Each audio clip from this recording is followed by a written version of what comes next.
18 months after the war began, the mighty Vorthak Empire had been reduced to scattered groups of survivors hiding in the deepest corners of space. Their once proud fleets were nothing but debris fields. Their ancient worlds were radioactive wastelands where nothing would live for thousands of years. Admiral Sun Ho Lee stood in the command center of Earth's newest dreadnought, the Vengeance of Sol. The massive wall display showed a map of known space with red dots marking confirmed Vorthak sightings. Each day the dots grew fewer. Status report, Admiral Lee commanded. Sir, we've confirmed the destruction of the last major Vorthak colony at SciFiPrime, reported Captain Jiwan Choi. Total casualties estimated at 40 million. No survivors detected. What about the refugee fleets? Hunting parties led by Commanders Park and Kim have destroyed 12 more groups in the past week. Estimated total another 3 million Vorthak eliminated. Admiral Lee nodded grimly. The numbers had become routine, but he never let himself forget what they meant. Each number represented justice for the children who had died on New Seoul and the other massacred colonies. So-young Kim had been freed from the slave camps 6 months earlier. Instead of returning to civilian life, she had requested assignment to the hunting operations. Her experience as a prisoner had given her unique insights into Vorthak psychology and behavior patterns.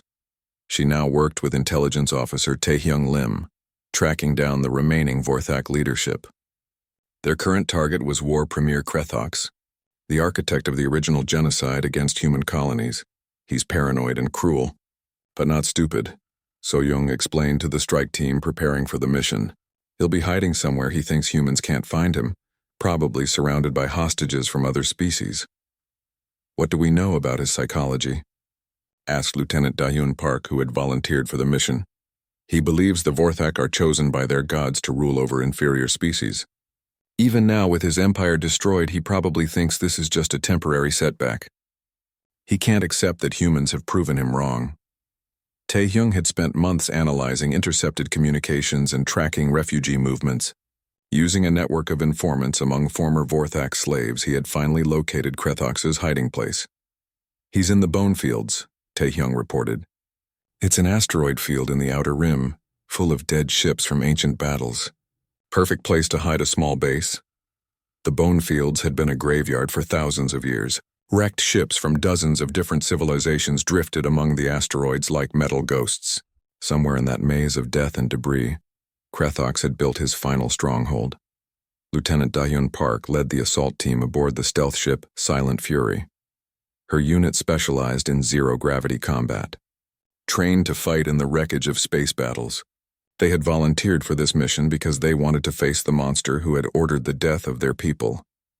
Remember, Dayun told her soldiers as they approached the asteroid field, we want Krethox alive. He needs to see what his choices have cost his species before he dies. The base was hidden inside a hollowed-out asteroid, camouflaged to look like just another piece of space debris. It had taken Taehyung's team weeks to identify it among thousands of similar rocks. The Vorthak had chosen their hiding place well, but humans had become very good at finding hidden enemies. The assault began at Zoro 300 ship time. Dayun's soldiers used shaped charges to breach the asteroid's hull in 12 different places simultaneously. The Vorthak defenders were caught completely off guard. Fighting in zero gravity was brutal and chaotic. Vorthak soldiers fired pulse weapons that lit up the darkness with deadly energy. Human Marines responded with projectile weapons designed to pierce alien armor. Bodies floated through the corridors like grim decorations. So-young Kim followed behind the assault teams, using her knowledge of Vorthak behavior to predict where Krethox might be hiding. She had studied the War Premier's psychological profile for months. He would be in the most defensible position, surrounded by guards and escape routes. Try the central chamber, she advised Dayun over the comm. He'll want to be able to see everything happening, to feel like he's still in control. The central chamber was a vast spherical room at the heart of the asteroid. When Dayun's team breached the entrance, they found exactly what So-young had predicted. War Premier Krethox sat on a throne made from the skulls of conquered aliens, surrounded by his most loyal guards. The Vorthak leader was even larger than most of his species, nearly 9 feet tall with scars covering his dark scales. His yellow eyes burned with hatred as the human soldiers surrounded him. Even facing death, he showed no fear. So the mammals finally found me, Krethox snarled. Come to murder an old soldier, have you? Lieutenant Park removed her helmet, letting the alien see her human face. "We've come to give you a gift, War Premier. The same gift you gave our children." The battle for the chamber was short but vicious. Krathox's guards fought to the death, using their claws and teeth when their weapons ran out. But they were outnumbered and outgunned. Within minutes, only Krathox remained alive. The War Premier tried to maintain his dignity even in defeat. "Kill me then, mammal. Make it quick." "Oh no," Dayun said softly. "You don't get the easy way out. You're going to watch something first." They brought Krathox to the command center where So-Young was waiting. She had prepared a special viewing session for the architect of genocide. The screens around the room showed real-time footage from across the galaxy. "This is the Vorthak homeworld," So-Young said, pointing to one screen. "Or rather, what's left of it." The ancient Vorthak homeworld was now a ball of glass and radiation. Human bombardment had melted the planet's surface, destroying every trace of Vorthak civilization. Where billion-year-old cities had once stood, now there was only smooth, dead rock. "This is your primary breeding colony," she continued, switching to another screen. "We sterilized it with biological weapons. Nothing will ever grow there again." Screen after screen showed the same story. Every Vorthak world reduced to lifeless waste. Every fleet destroyed. Every trace of their ancient empire erased as if it had never existed. "Your species ruled for 3,000 years, So-Young said quietly. "It took us 18 months to make you extinct. Every Vorthak city, every ship, every trace of your culture, gone. Your gods can't help you because we killed everyone who remembered how to worship them." Krathox's composure finally cracked. The proud alien leader who had ordered the death of millions fell to his knees, staring at the screens in horror. His empire, his people, his entire civilization, all of it was gone. "This is impossible," he whispered. "The Vorthak cannot be defeated. We are the chosen ones." "You were never chosen for anything except extinction," Dayun said coldly. "You murdered our children. Now your children are dead too. Your species ends with you." The psychological torture continued for hours. Krathox was forced to watch recordings of every destroyed Vorthak colony, every dead fleet, every sterilized world. The humans made sure he understood the complete scope of his species' annihilation. Captain Hyunwoo Nam arrived to take Krathox to his final destination. The War Premier would spend his last days on a dead world, alone with the knowledge that his arrogance had doomed his entire species. "Any last words?" Captain Nam asked as they prepared to transport the broken alien. Krathox looked up with dying eyes. Why couldn't you just submit like the others?" So-Young answered for all of humanity. "Because we remember our children, and we never forgive those who harm them." As Krathox was led away to his lonely death, Taehyung received reports from across the galaxy. The last known Vorthak strongholds had been found and destroyed. The final refugee ships had been hunted down and eliminated. "Sir," he reported to Admiral Lee, "we have confirmation. There are no more Vorthak life signs anywhere in known space. The species is officially extinct." Admiral Lee nodded slowly. The war was over. Humanity had achieved the impossible, the complete elimination of an ancient, powerful species.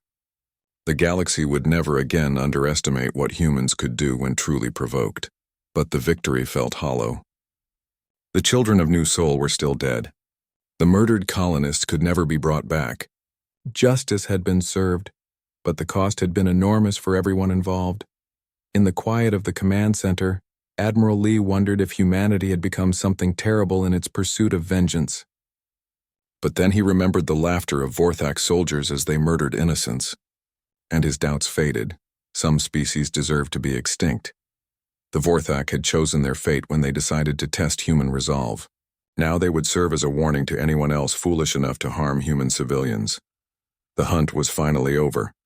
6 months after the first attack, the galaxy learned what human warfare really looked like. The Vorthak Empire had expected massive fleet battles, honorable combat between soldiers, and the eventual surrender of a weaker species. Instead, they faced something that would haunt the nightmares of every alien race for generations to come. Commander Woo Jin Nam led the first strike. His team of 12 humans infiltrated a Vorthak supply depot on the edge of their territory. The alien guards never saw them coming. Woo Jin and his soldiers moved like shadows, using stealth technology reverse-engineered from captured Vorthak equipment. But they didn't just steal supplies or plant bombs. Dr. Hyejin Cho had given them something far more terrible. working with information smuggled out by So-Young Kim and other prisoners. Human scientists had created viruses designed specifically for Vorthak biology. The team contaminated every food shipment, every medical supply, every piece of equipment in the depot. The viruses were engineered to remain dormant for weeks, spreading through the Vorthak military network before activating. When they finally triggered, entire fleets would find their crews dying from the inside out. Package delivered, Wu Jin reported as his team escaped into space. The gifts will keep giving for months. Captain Yoon Bi-song commanded the Ghost Squadron, a fleet of small, nearly invisible ships that specialized in psychological warfare. Her first target was a Vorthak colony world called HFY, home to 50 million aliens. The Ghost Squadron appeared without warning in the planet's night sky. Instead of attacking immediately, they broadcast a message on all frequencies. It was the recorded voice of a dying Vorthak commander from a supply depot that had been contaminated weeks earlier. "Help us," the voice pleaded in the Vorthak language. "The humans are coming. They're in our food, our air, our blood. We can't stop them. They're not fighting like soldiers. They're killing us like we're insects." The broadcast continued for hours, playing the death screams of Vorthak soldiers mixed with human laughter. When dawn came, the Ghost Squadron vanished without firing a single shot. But the psychological damage was done. Panic spread through the colony like wildfire. General Dong-Hyun Yu coordinated the overall campaign from his mobile command center. He had studied every aspect of Vorthak culture, learning what they valued most. Then he made sure to destroy it first. They worshipped their ancient breeding grounds, he explained to his staff, pointing at a star map covered in red marks. These sites are sacred to them, supposedly blessed by their gods. Perfect targets. The attack on Vorthak religious sites was swift and merciless. Human ships appeared at temple worlds that had stood for thousands of years. They didn't just destroy the buildings, they poisoned the soil so thoroughly that nothing would ever grow there again. Ancient artifacts were broadcast being melted down or fed to waste disposal units. Most horrifying of all was what the humans did to captured Vorthak soldiers. Instead of quick execution, they were forced to watch their entire civilization crumble. Human interrogators led by Dr. Minji Kang had learned exactly how to break the Vorthak mind. "Your empire has lasted 3,000 years, Dr. Kang would tell each prisoner. "We've been at war for 6 months. In another 6 months there will be nothing left of your species but radioactive dust. Your children will die. Your history will be erased. Your gods will be forgotten." The psychological warfare was devastatingly effective. Vorthak soldiers began surrendering rather than face capture by humans. But surrender offered no safety. The humans had decided that the only good Vorthak was a dead Vorthak. Lieutenant Dayun Park led the assault on Vorthak breeding worlds. These planets were where young Vorthak were born and raised, the future of their species. The human attack was swift and total. Orbital bombardment ships rained poison down on nursery colonies. The weapons were designed not just to kill, but to ensure that nothing could ever live on those worlds again. Specialized nanobots were released that would destroy any Vorthak genetic material for centuries to come. "Sir, we've confirmed the destruction of breeding facility Theta-7, Lieutenant Park reported. Estimated casualties, 12 million juveniles and support staff. The planet is now classified as permanently uninhabitable. In the slave camps, So-Young Kim watched the news with cold satisfaction. The Vorthak guards were becoming desperate and afraid. They had always believed their empire was undefeatable. Now they were learning that humans didn't fight to win. They fought to erase their enemies completely. "The humans are not like other species," she overheard one guard telling another. "They don't take territory or demand tribute. They just kill everything, everyone." The guard was right. Human strategy was unlike anything the galaxy had ever seen. They didn't want to rule the Vorthak Empire. They wanted to make sure it never existed. Every Vorthak world that fell was left as a dead monument to human fury. Intelligence Officer Tae-Hyung Lim had identified the locations of every major Vorthak leader. One by one they were being hunted down, not by assassins, but by entire fleets that would glass their hiding places from orbit. "War Premier Krathox is hiding in the Scar Nebula," Tae-Hyung reported to Admiral Lee. "He's surrounded by the remnants of their fleet, about 200 ships. Send everything we have in that sector," Admiral Lee replied without hesitation. "I want that entire nebula sterilized. No survivors." The attack on the Scar Nebula lasted 3 days. When it was over, The space that had once hidden the Vorthak leadership was nothing but expanding clouds of plasma and debris. The humans had used weapons that literally broke apart matter at the atomic level. Captain Min-Soo Jung commanded the vessel that delivered the final blow. As his ship fired the last salvo into the dying Vorthak fleet, he thought about the children who had died on New Sol. "This is for every human child you murdered," he said quietly. The Vorthak Empire's other enemies watched the human campaign with a mixture of awe and terror. Species that had been enslaved for generations were suddenly free as their Vorthak masters fled or died. But instead of celebrating, many alien races began to fear what humanity had become. "They fight like machines," said Ambassador Korth of the Zelani Republic. "No emotion, no mercy, no honor. They have decided the Vorthak must die, and they will not stop until every last one is gone." The ambassador was not wrong. Human ships were now operating in every corner of former Vorthak space. They moved methodically from system to system, leaving nothing alive behind them. Planets that had supported Vorthak civilization for millennia were reduced to lifeless rocks. In the field hospitals, human medics saved members of other species who had been Vorthak slaves. But when wounded Vorthak were brought in, the medics simply walked away. The order was clear: no aid for the enemy, ever. Dr. Yuna Seo, a xenobiologist working with the military, had completed her analysis of Vorthak biology. "We can create a plague that will spread through their entire species," she reported. "It will kill them slowly, painfully, and completely." "How long until every Vorthak is dead?" asked General Yu.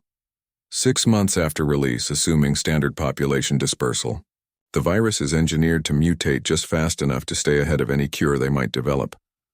The biological weapon was loaded onto stealth ships and deployed at major Vorthak population centers. Within weeks, the plague was spreading faster than Vorthak medicine could contain it. Their empire was not just being conquered, it was being systematically exterminated. Commander Veltis, the alien who had ordered the first attack on New Sol, was captured trying to flee in a stolen cargo ship. When he was brought before Admiral Lee, he begged for mercy. "Please," the once proud Vorthak commander pleaded. "We surrender. End this madness. We can make peace." Admiral Lee looked at him with cold eyes. "You had your chance for peace. You chose to murder our children instead. Now you get to watch your species die." Veltis was forced to observe the final destruction of the last Vorthak colonies. When it was over, he was left alone on a dead world with exactly 30 days of supplies, the same amount of time the Vorthak had taken to destroy the human colonies. The galaxy watched in stunned silence as the mighty Vorthak Empire simply ceased to exist. In less than 2 years, humans had accomplished what seemed impossible: the complete extermination of an ancient, powerful species. And the most terrifying part was how efficiently they had done it. The news reached Earth 3 days after the massacre at New Sol. Captain Jinwoo Park stood before the emergency session of the Global Assembly, his uniform still stained with smoke from his damaged ship. The massive hall was completely silent as he played the recordings of the Vorthak attack. World leaders watched in horror as plasma fire rained down on innocent civilians. They saw children running from burning schools, families torn apart by alien cruelty, and survivors being dragged away in chains. When the recording ended, the silence stretched for long minutes. President Martinez of the Americas was the first to speak. "How many died?" 2.3 million at New Sol, Captain Park replied, his voice hollow. 3 other colonies have been destroyed since then. Total casualties are over 8 million and rising. Premier Chen of the Asian Federation slammed his fist on the table. "This is genocide!" "Pure genocide." Chancellor Weber of the European Union stood up slowly. "In my 60 years of politics, I have never seen anything like this. These creatures are not just conquerors, they are monsters." For the first time in human history, every nation on Earth spoke with one voice. Old enemies became allies in minutes. The Global Assembly voted unanimously to form the Terran War Council. Admiral Sun Ho Lee, Earth's most respected military commander, was given complete authority over all human forces. Admiral Lee was a quiet man who had spent 40 years keeping peace in human space. He had never wanted war, but as he watched the recordings of the Vorthak attacks, something cold and hard settled in his chest. These aliens had murdered children for sport. They would pay for every single death. Dr. Hijin Cho was called in to brief the War Council. She was Earth's leading expert on military strategy and alien psychology. Her analysis was grim. The Vorthak Empire controls over 400 star systems, she explained, pointing to a massive star map. They have thousands of warships and billions of soldiers. Their technology is more advanced than ours in most areas. Can we win a conventional war? Admiral Lee asked. Dr. Cho shook her head. If we fight them ship to ship, fleet to fleet, they will destroy us completely. But I've been studying their broadcasts and captured communications. They have a critical weakness. What weakness? Arrogance. They've ruled through fear for so long that they can't imagine anyone fighting back effectively. They think we're just another weak species that will submit once they hurt us enough. They have no idea what humans are truly capable of when we're angry. Meanwhile, in the Vorthak slave camps, So-Young Kim was learning to hate. The guards beat the human prisoners daily and gave them scraps of rotten food. They seemed to enjoy watching humans suffer. But So-Young was also learning about her captors. As a scientist, she observed everything. She noticed that the Vorthak had trouble breathing in certain types of air. She saw how their scales changed color when they were sick. She watched their social behavior and learned their weaknesses. Other alien slaves had been prisoners for much longer. A creature called Brix, who looked like a walking tree, had been a slave for 20 years. He told So-Young about the Vorthak Empire. They have conquered dozens of species, Brix whispered during the work shift, but they are not as strong as they pretend. Their own people live in fear of their leaders. Many would rebel if they thought they could win. So-Young began organizing the human prisoners in secret. She used her knowledge of biology to figure out how to hurt their captors. Working with prisoners from other species, she started passing information to the outside through a network of smugglers and rebels. Back on Earth, the War Council was making plans that would shock the galaxy. Admiral Lee called together the best military minds from every human world. But instead of generals and admirals, he also brought in historians, psychologists, and even philosophers. We cannot match their military strength, Admiral Lee told the assembled group, so we will not try. Instead, we will show them something they have never seen before. We will show them what happens when humans decide that a species has no right to exist. Dr. Cho presented her strategy. The Vorthak expect us to fight with honor, to follow the rules of war, to try to minimize casualties. We will do none of these things. We will fight like the monsters they think we are. The plan that emerged was unlike anything in military history. Humans would not try to defeat the Vorthak Empire. They would erase it completely. Every Vorthak world, every ship, every trace of their civilization would be destroyed. It would be the most thorough campaign of extinction ever attempted. This goes against everything we believe in, said General Morrison from the Colonial Defense Force. We've always fought to protect civilians, to minimize suffering. This plan calls for genocide. Admiral Lee's face was like stone. They chose genocide when they murdered our children. Now they will learn that humans can play that game better than anyone. The decision was not made lightly. The War Council debated for days. Some argued that becoming monsters would destroy humanity's soul. Others said that showing mercy to monsters only encouraged more evil. In the end, it was the recordings that decided them. Every time someone argued for restraint, they watched the footage of children dying on New Sol. They heard the laughter of Vorthak soldiers as they beat human prisoners. They saw the cruel broadcasts meant to terrorize the galaxy. The vote was unanimous. The Vorthak Empire would be completely destroyed.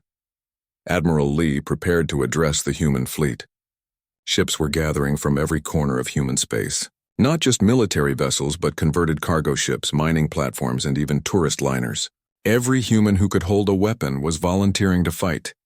The Terran War Council had given Admiral Lee unlimited resources. Every factory on Earth was converting to war production. Scientists were working around the clock to develop new weapons designed specifically to kill Vorthak. The entire human species was uniting for one purpose: revenge. But this would not be the kind of war the galaxy was used to. There would be no honor, no mercy, no rules. The humans were about to show the Vorthak what their species looked like when every restraint was removed. Admiral Lee stood before the cameras to address not just humanity, but the entire galaxy. His message was broadcast on every frequency, translated into every known language. To the Vorthak Empire and all who would harm innocent humans, he said quietly, "You have awakened something that should have remained sleeping. You wanted to see what humans do when we are afraid. Now you will see what we do when we are angry." He paused, looking directly into the camera. You thought we were weak because we value peace. You were wrong. We value peace because we know what we become when we choose war. You have made that choice for us. The message was simple and terrifying in its certainty. We are coming for you. All of you. And when we are finished, your species will be nothing but a memory we use to frighten others who might follow your path. Across the galaxy, other alien species watched the human broadcast with growing alarm. They had seen the Vorthak Empire's strength, had cowered before their fleets for generations. But something in Admiral Lee's voice, something in the cold fury of his words, made them wonder if the Vorthak had finally chosen the wrong enemy. In the slave camps, So-Young Kim heard about the broadcast through the secret networks. For the first time since losing her children, she smiled. The Vorthak thought they had broken humanity's spirit. They were about to learn how wrong they were. The war machine of Earth was awakening, and it was hungry for Vorthak blood.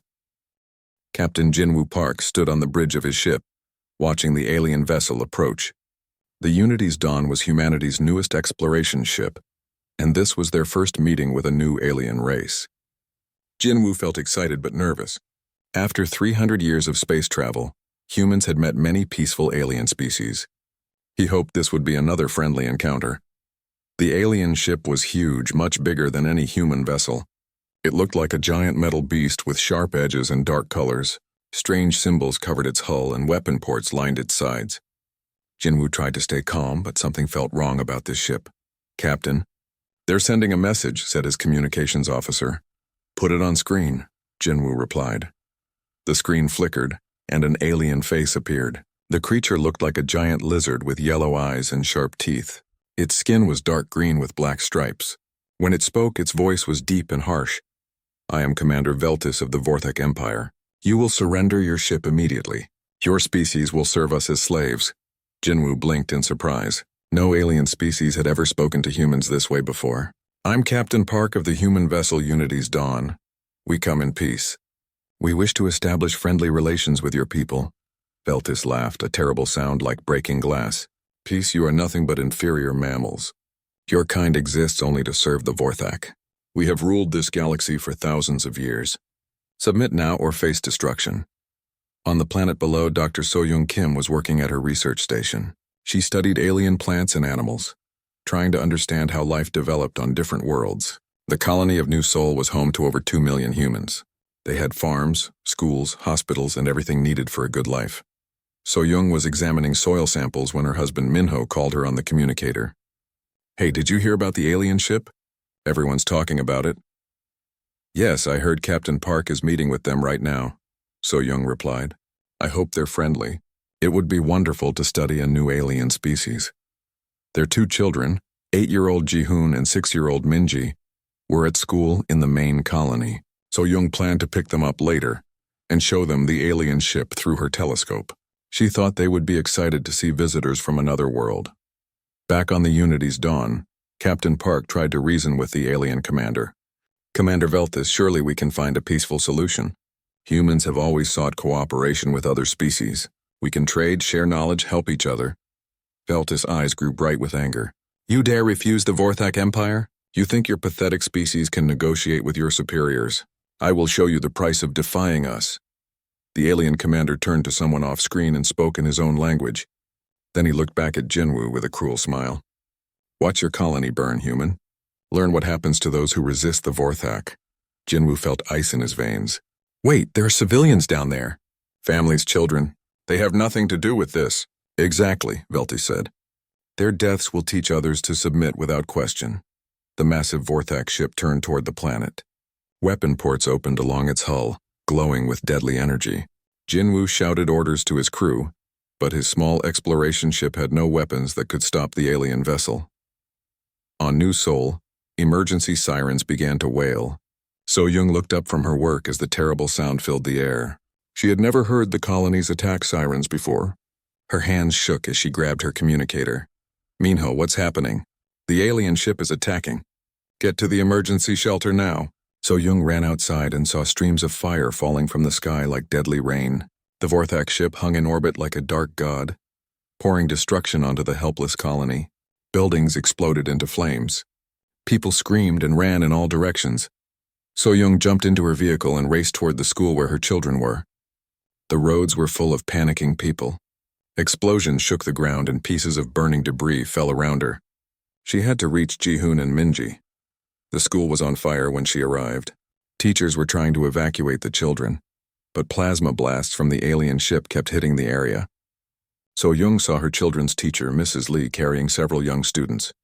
"Where are Ji-hoon and Minji?" So-young screamed over the noise. Mrs. Lee pointed toward a collapsed section of the building. "They were in that wing when it was hit."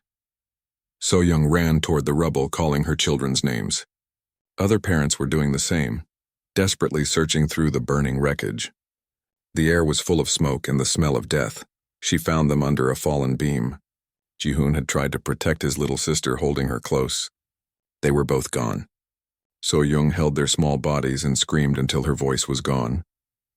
Above the planet, Captain Park watched helplessly as the Vorthak ship continued its attack.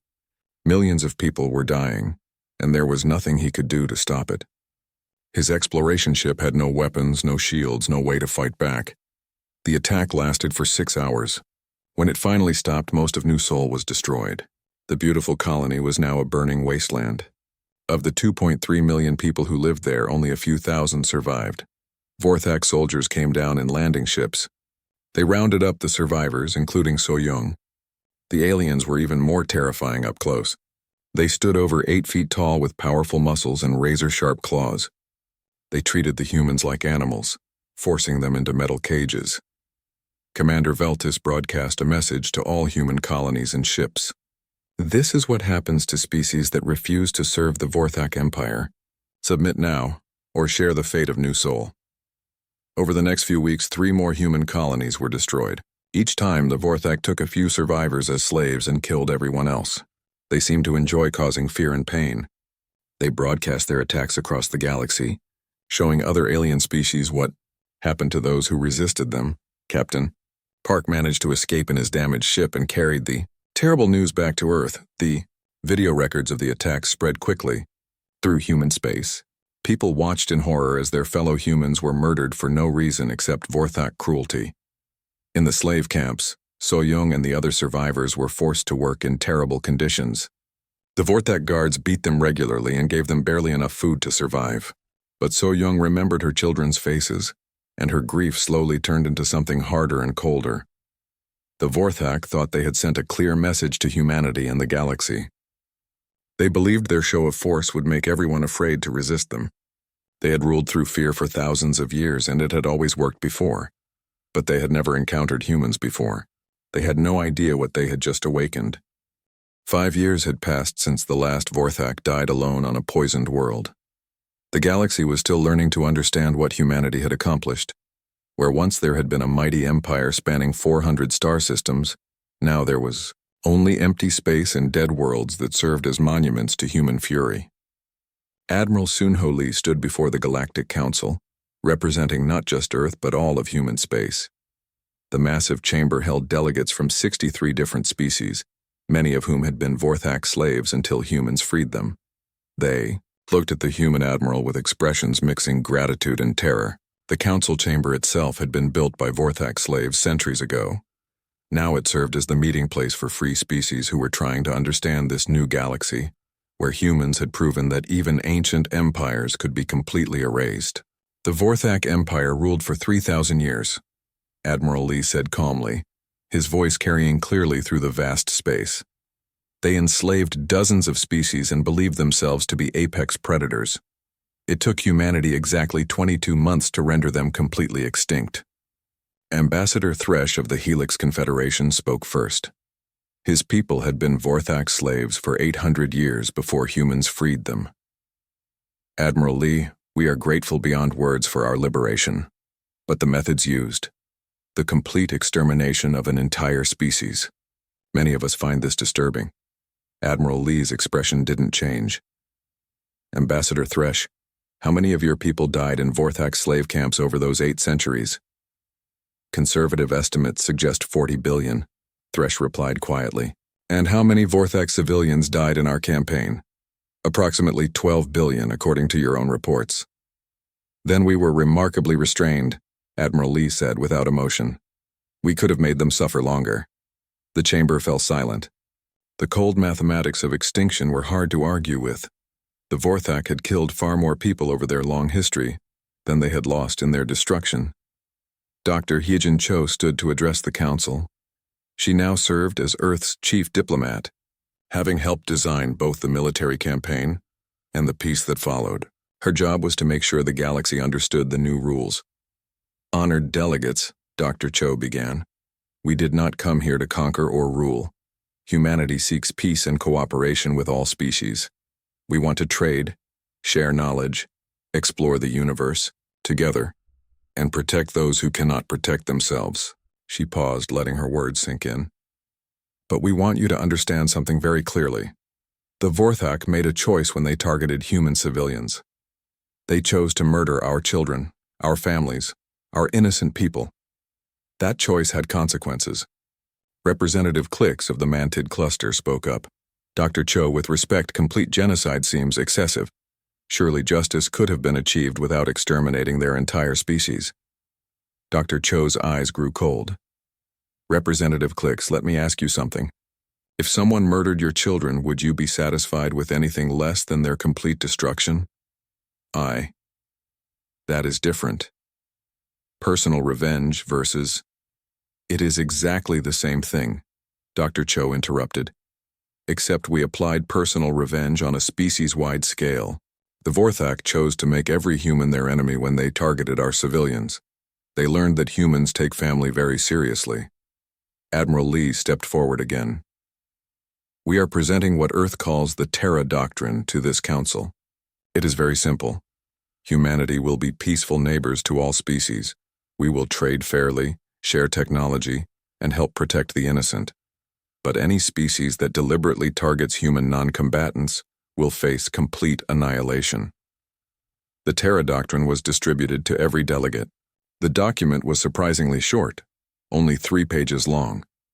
But those 3 pages changed galactic politics forever. The first section outlined humanity's commitment to peace and cooperation. Humans would honor treaties, respect sovereignty, and work for the betterment of all species. The second section defined what constituted an attack on human civilians, targeting colonies, passenger ships, medical facilities, or any location where non-combatants lived or worked. The third section was the most chilling. Any species that attacked human civilians would be subject to complete existential termination, meaning the total extinction of their species, the sterilization of their worlds, and the erasure of their culture from galactic memory. This is a declaration of potential genocide, protested Ambassador Iril of the Soft Voices Coalition. You cannot simply threaten to destroy entire species. Admiral Lee looked at the alien diplomat calmly. Ambassador, we are not threatening anything. We are stating a fact. The Vorthak prove that such threats are real. Their empty worlds are proof that we mean exactly what we say. In the years since the war, memorial stations had been built in the dead zones where Vorthak worlds once existed. Each station bore the same message in every known language. Here stood those who forgot that humanity's greatest strength is not their technology or their numbers, it is their absolute refusal to forgive those who harm their children.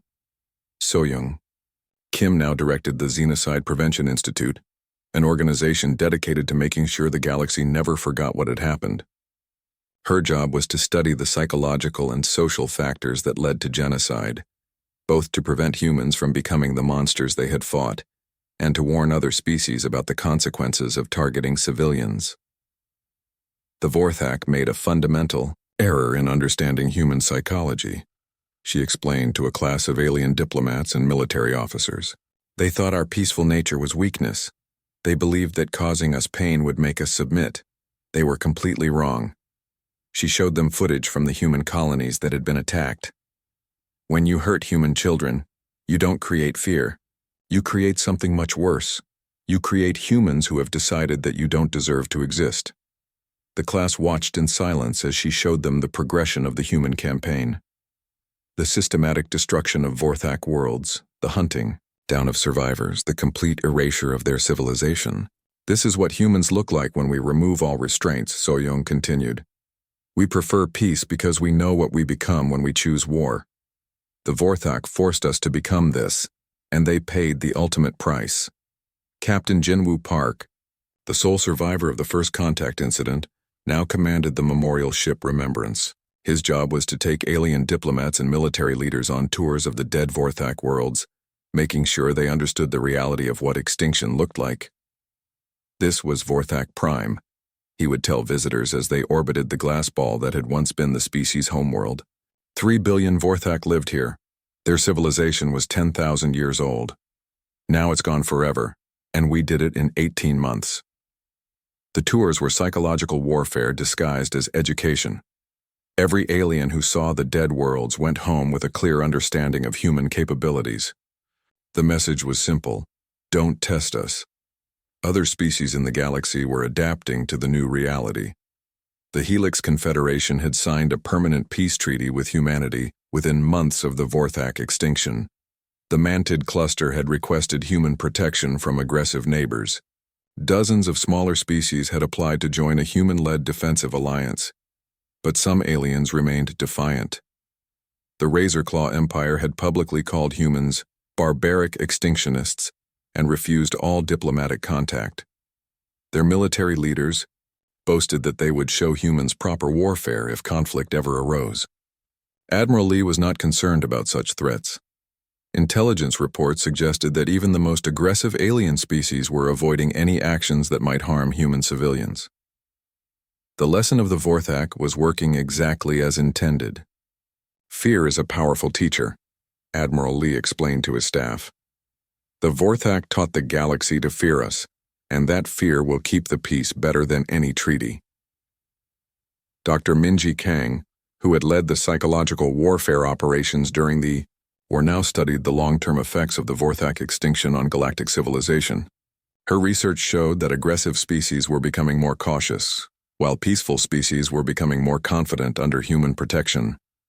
We've fundamentally changed how the galaxy thinks about conflict, she reported. No species wants to risk following the Vorthak's path. Even the most warlike cultures are thinking twice before targeting civilians. The changes went beyond politics and military strategy. The complete extinction of the Vorthak had become a legend that parents used to teach their children about consequences. Young aliens across the galaxy grew up knowing the story of the species that made humans angry and simply ceased to exist. Human culture was also changing. The war against the Vorthak had shown humanity what they were capable of when truly provoked. It was a sobering lesson that influenced art, literature, philosophy, and politics. Museums on Earth displayed artifacts from the war, always with the same warning.